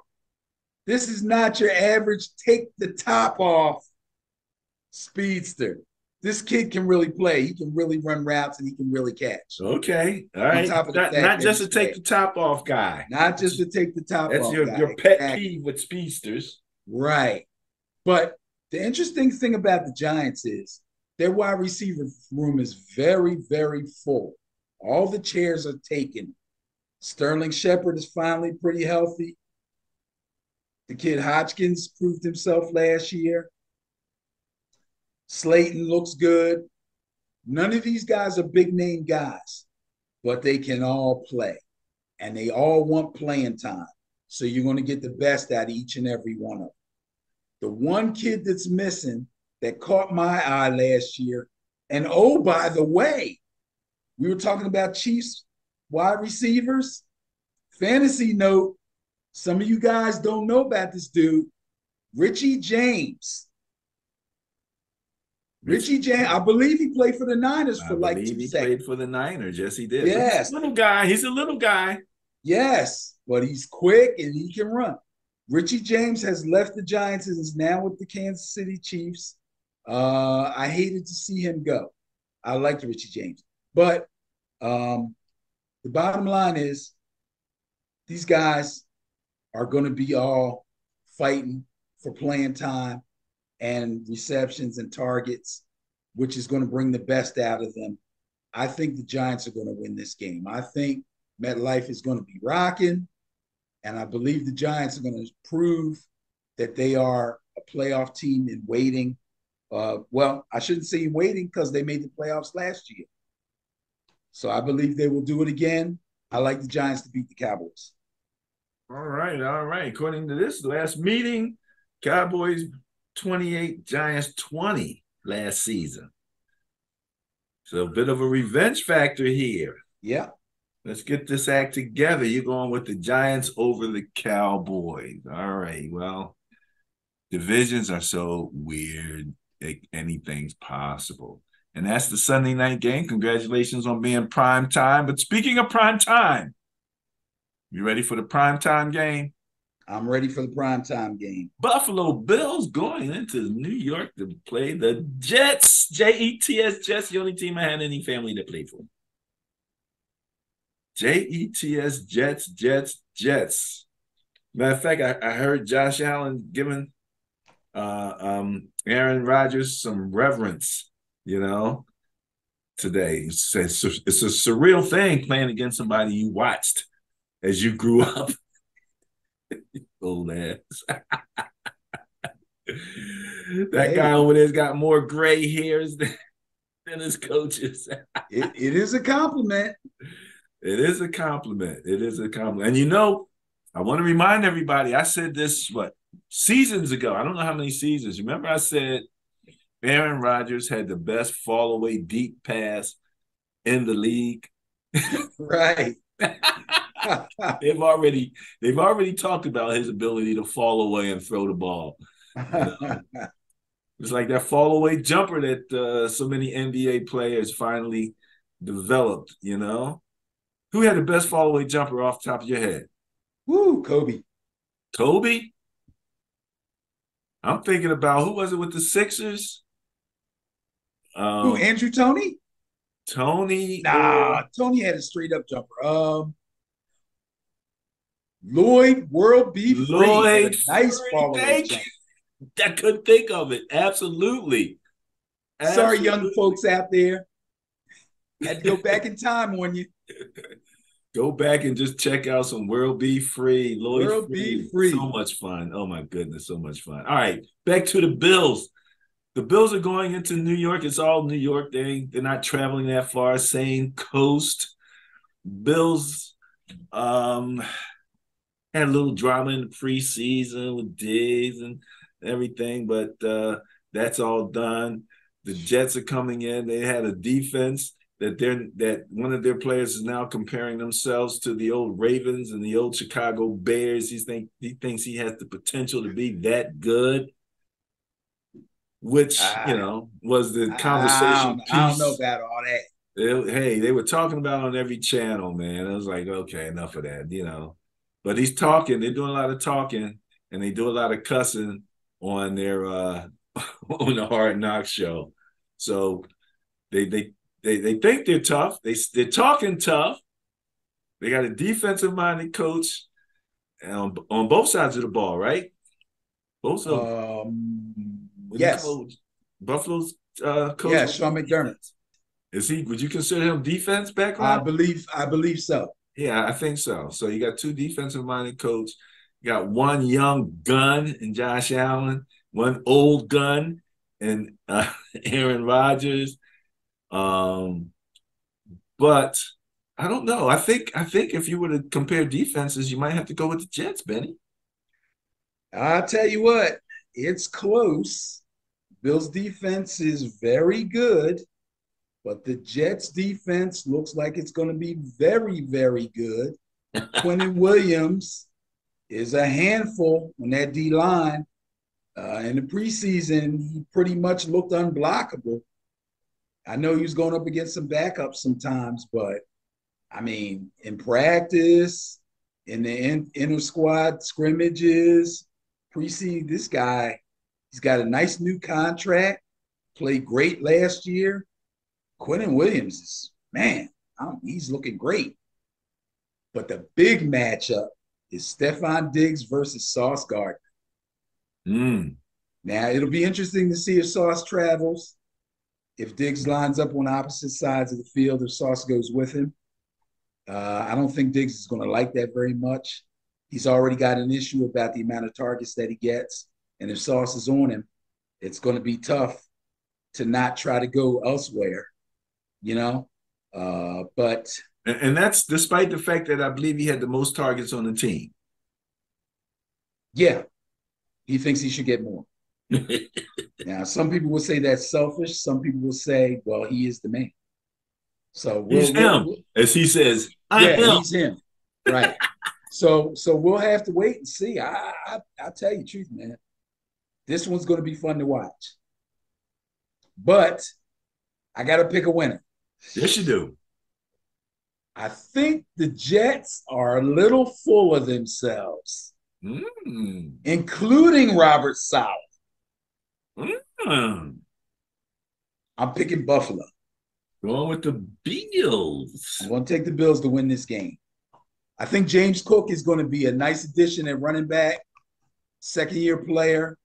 Damian Harris backing him up, who had a real nice career with the Patriots and still has some juice left. Stephon Diggs may be able to show Sauce a little thing or two as far as the route runner is concerned. And if Sauce doesn't travel with him, whoever's the corner on the other side is going to get the business.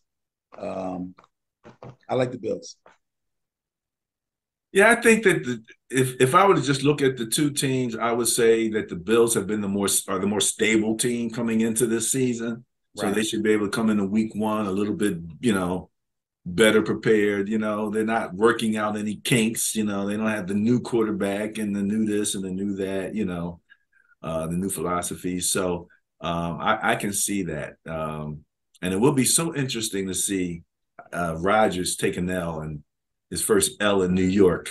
See how he handles it. Yeah, taking an L in New York is not like taking an L in Green Bay. No, That's for sure. not at all. If you want to be there, be prepared. It's coming. They'll be looking at everything. How many concerts did he go to this summer? How many shows was he at?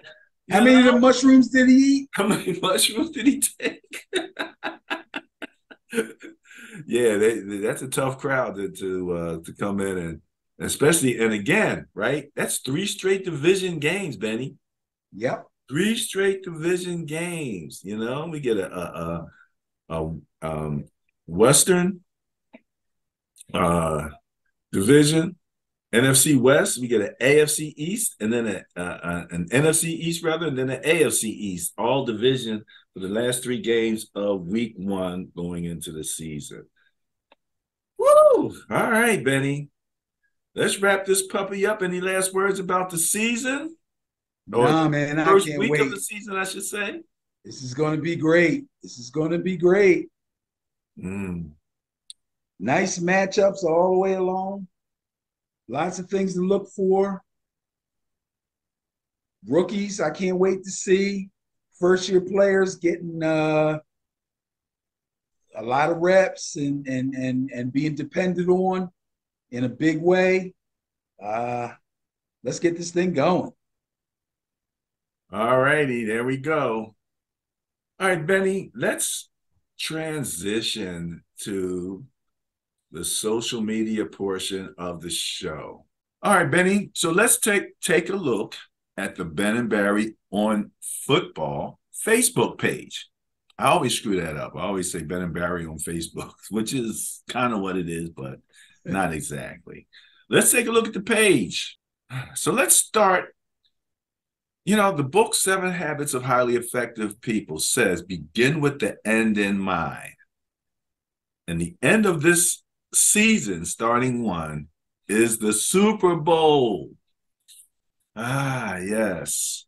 So we do have the post here, which has all of the odds for the different Super Bowl teams. This looks like 53, if my Roman numerals don't fail me here. So we're all looking, theoretically, everybody has a shot. But as we said, some teams are a little stronger and a little better prepared to make that move. You've already given us your lineup for the playoffs and the picks for the championship. We already have that information. But I just wanted to stop there so that we can all kind of just focus in on that goal that everyone is going after here. And the reason they say this is the reason why you lift all them weights, right? Right. That's what the coach said. So we had to cut down. We had the end of the season. We're about to go into the beginning of the season. I always like to show a little empathy for the 1184, the number of NFL hopefuls who will not make the 53-man roster. 1,184 dreams deferred. We won't say crushed. We won't say they're over, because they now have the XFL, the CFL, the USFL, and the European leagues. I do believe they have one now in Mexico now, if you really want to play some football somewhere. So a lot of guys will be playing in some of those other leagues and getting better at their craft. So that's what we have on that. Benny, Alex Smith said, at the combine, we love the measurables. We love to measure height, weight 40 times. But in the end, if you can't process information and if you're not accurate, you're not going to make it in the NFL. That is true. That is true. That is true. I don't know who looks funnier, Jameis doing this or the Dak dance. Remember the Dak dance? Yeah, but Jameis looks funnier in that because it's sped up and he's going backwards, it looks like. That's definitely funny. No doubt about it. No doubt about it. All right. We want to give a little shout out. Oh, my God. NIL, baby. NIL. If your last name is Booty, why not have an underwear line? And you don't have to wait to be a pro to do it nowadays. So your information, your identification, and all of that is now valuable if you're able to reach these levels of college football. I think some of the high school players probably have a little something going on in the NILs now. So there you go. He's got his own underwear line. Just in case we forgot, this is the total season right here. We posted this a while back. Oh, God. Remember this chart? Yeah, it's killing my eyes. Yeah, it gave you a headache, I think. But it's still there. So you can come in, you can look at every week of the season at Ben and Barry on football. All right, let's talk about Shedeur Sanders real quick, Benny. Threw the ball 47 times. He was 38 for 47. That's an 80% completion rate or completion percentage. 510 yards passing, a school record at Colorado, 4 passing TDs, no interceptions, 140.25 passing rating, and an upset win over number 17 TCU, currently on pace for over 6,000 yards, and has established himself as one of the best QBs in the country and has helped put Colorado in the top, 25 rankings? Yes, they're number 22. And I don't know Colorado's history, but I have to assume that has not happened in a while. Well, they only won 1 game last year. Yeah. So congratulations to Shedeur Sanders. As a matter of fact, they haven't been good probably since Eric Bieniemy was the starting running back. Wow. No, I'm sorry. I'm wrong. They were pretty good when Cordell Stewart was there. Cordell Stewart was their quarterback. That was still a long time ago. Ben, you ruined a great joke because I was getting ready to say, that's about 200 pounds ago, wasn't it? At least. We love you, Eric. Don't worry about it, brother. We all fat. And Ben's not because he's a trainer, but I am. Minimum weekly salary for a vet on the practice squad, Benny. We talked a little bit about this. The reason I brought it up because, again, I was talking about our young boy, Corey Clement, who's got like about 6 years now, crude service. So when he comes in on the practice squad, he's like making the maximum money, like $16,100 to $20,600 a week. Minimum is $11,500 a week. Not bad. Not bad work if you can get it. It's like, okay, I'm not making $300 million, but I made $20,000 this week. So, oh my goodness. You know, I swear, I had when my son was coming up and going, into football, I'm talking about my youngest son, Christopher. I had no idea, about some of this stuff, just if you don't know, you don't know, But now, man, you wish you had, known what you know now. So, all right, Benny, my pet peeve, cupcake games. I did a lot of research on these games. This is the money that's being paid out to some of these teams to come get this butt whooping that you're going to get. However, you will be funding the school.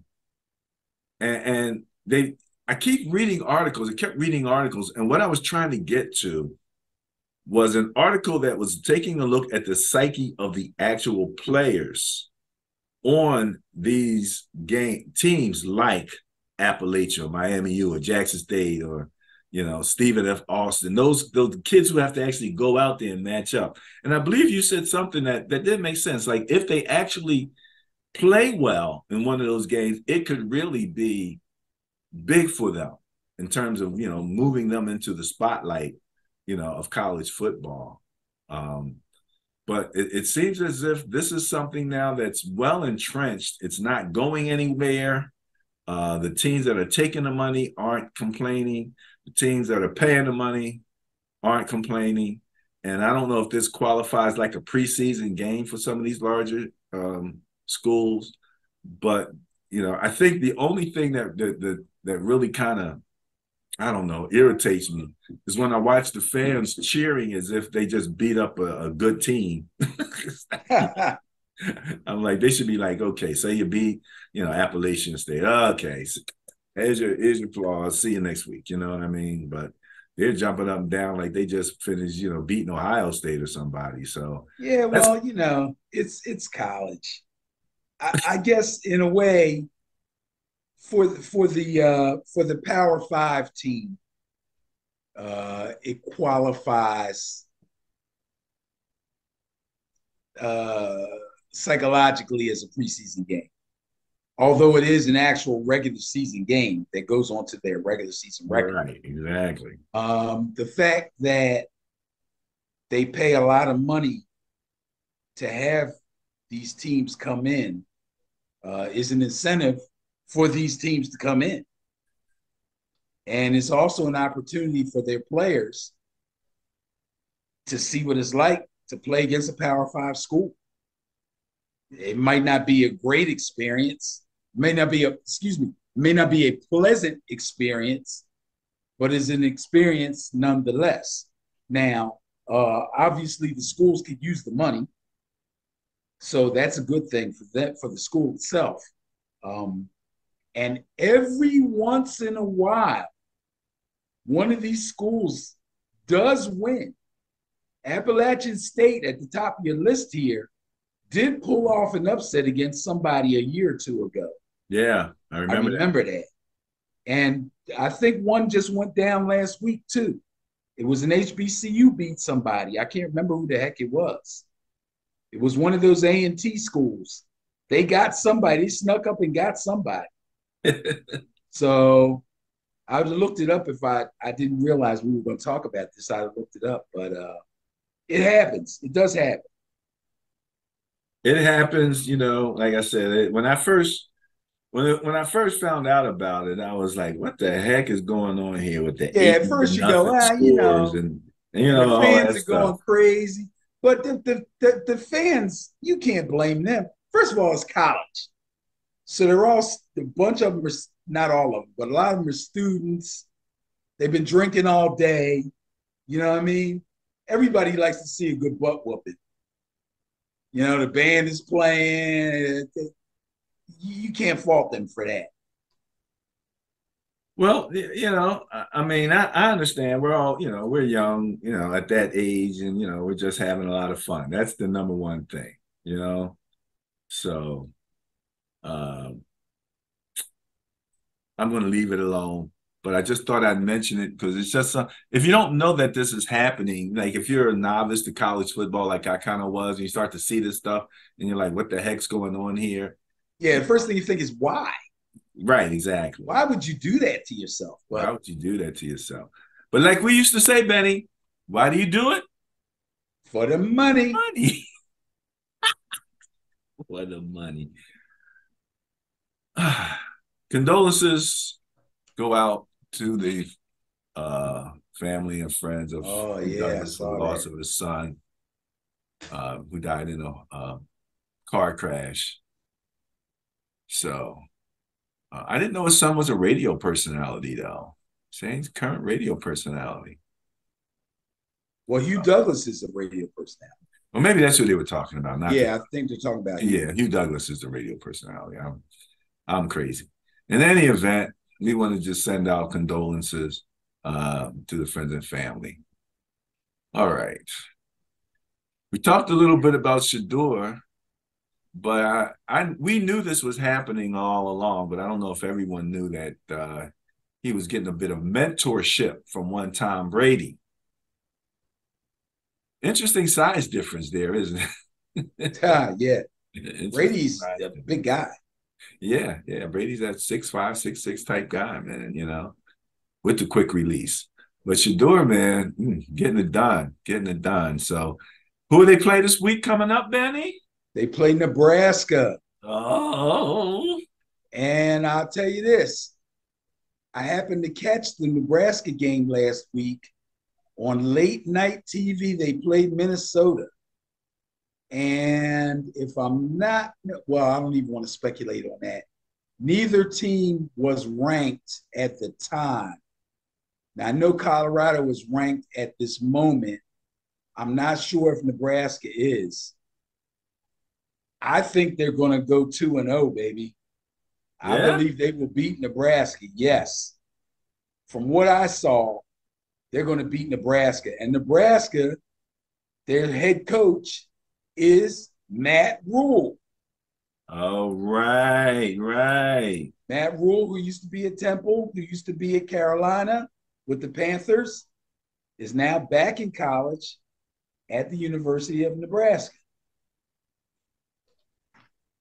Wow. Wow. That's going to be an interesting matchup, coaching wise. All right. So you like Colorado to go 2-0, eh? Yeah, their weakness, and it's going to show up sooner or later, is their defensive line. I think they lack size on the D line. I think teams are going to be able to run on them. You talking about Colorado? I'm talking about Colorado, as TCU proved. But the challenge with playing Colorado, no matter how good you are, is can you keep up with them on the scoreboard? Talk about a track team. Bro, Yeah. their receivers are ungodly fast. All of them. All of them. And the freshman running back, he's a true freshman. And he can burn. Talk about speed. My God. And what's Their the name of the young man was, who's playing both ways? Oh, we don't need that. Look, we need a whole show to talk about Travis Hunter, bro. Is he Tyreek Hill reimagined or what? No, he's Charles Woodson times 10. He's Hall of Famer Charles Woodson times 10. He played 100+ snaps in 100-degree weather and was dancing in the locker room when the game was over. That's yeah. And Deion was like, "Yeah, we're not even gonna make him practice. He don't need to practice. He's all right. We just let him rest up. We're gonna have to get a hot tub put on the plane. You know." Oh my God. Travis Hunter, man. All right, moving on. Had a great run. Real Sports with Brian Gumble to end their HBO run after 29 seasons. Man, we got to get to where he's at, Benny, where HBO has the Ben and Barry football show. You know, there was always something about this guy I didn't quite like, but you had to respect him. He did a great job at what he did. Asked all the pertinent questions, knew how to run a show. He was really he was great at what he did. Just something about him I just kind of rubbed me the wrong way. But I can't really say nothing bad about Brian. All right. He covered all the different sports, man. So yes, he did. Yes, he did. Covered all the different sports, including football, you know. So, all right, congratulations. We all mentioned that Bosa reached this 5-year contract between him and his brother. They had over $300 million contracts with the NFL. It's like, I think we can afford to go out to dinner, Mom, if you want. No problem. Wherever you want. Whatever you want. What the heck? Oh, this guy. Dang. Oh, my goodness. 4th-round pick, not playing 6 games, right? Forfeit 250,000 of his 750. That's like a third, right? That's a chunk. Man. I feel bad for this guy. Suspended without pay for violating the NFL's performance-enhancing drug. I kind of feel sorry, but I don't know what. And, you know, sometimes these guys just eat something that shows up on the thing and they didn't realize it was in the food or there's been times, not recently, but in the past, I remember guys saying they ate a poppy seed bagel. Right. And they had a bad test. Now, I'll tell you this.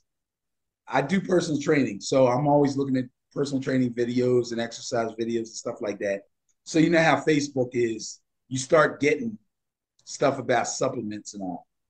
There's a lot of supplements out there that in their write-ups and in their little commercials and stuff that they do, they will say there is nothing illegal or no banned substance in our product, because there's a lot of products out there that regular people can get their hands on that do have banned substances in them. Okay. So you got to be very, very careful about what you ingest. That's all I can say. He believes that he got a hold of something and he had no clue that there was something in it that would give him a bad test, and that's what happened. That's tough, tough, tough, tough, tough, tough, tough. Did you think that Kelsey was as important to Mahomes as Gronk was to Brady, or not? That's a really good question. I will say yes. I would say yes. Maybe for different reasons, but yeah, I would say yes. Yeah, I'm thinking so too. So it's going to be so interesting if Kelsey's not there for the game this evening. And I saw you send it to me. My girl Mina Kimes got the contract. Not only did she get a contract, she didn't get fired, which everybody else did. Yeah, they were crushing everybody. You know, we own in my investment club, we own Disney stock, which owns ESPN. So I'm not only from entertainment perspective, but just from an investment perspective, I'm like, okay, what are you trying to do? What are you guys doing? Hey, Disney, what are you doing? ESPN, you're going to keep them? You're going to get rid of them? You know, people want to go full streams as opposed to broadcast TV or cable TV. You know, I know people still having problems. My sister got an iPhone, and you know, she's been calling me, she's struggling trying to get the iPhone. So technically, a lot of people, you know, aren't necessarily ready to go full streaming. So I haven't even gone full streaming, you know. So, and it's funny because my buddy who works for the phone company, he's like, "You still got cable boxing?" And he works for the company. So. Yeah. All right, we talked about Cordero Patterson being listed as the Joker. The Duke professor, did you see this where the guy after the game, after Duke beat Clemson, I believe it was, he asked for the homework extension on live television?